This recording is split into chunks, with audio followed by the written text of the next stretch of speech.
mënyrën e të protestuarit, shumë shkurt, duke qenë se na mori kohën debati për cilësinë e gazit, u mendoj që në momentin kur një parti politike apo një koalicion politik i ftojnë qytetarët për një protest të dhunshme, të mos i trembemi fjalës të dhunshme dhe të mos fshihemi nga frika që mos na akuzojnë, do duhet kemi parasysh disa gjëra. Ai që do shkoj, pra ky protestuesi që kërkon të rrëzojë qeverinë, qeveria nuk rrëzohet sipas modelit Korçar të Juvi rëndë. E kuptoj. Nëse do shkohet për të rrëzuar qeverinë, do shkosh ta rrëzosh me grusht.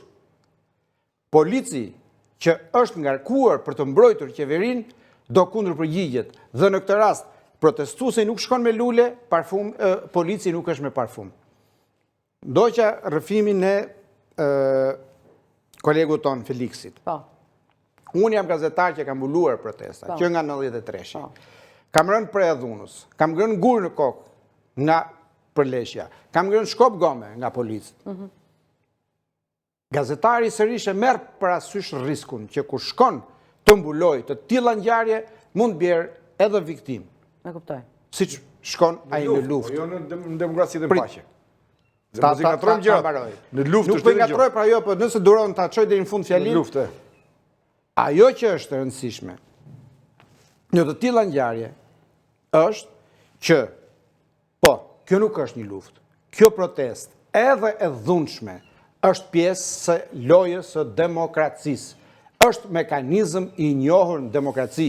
Protestuesi ka të drejtë të sulmoj, policia ka për detyrë të mbrojë, gazetari mbulon kokën për të raportuar nga vendi i ngjarjes.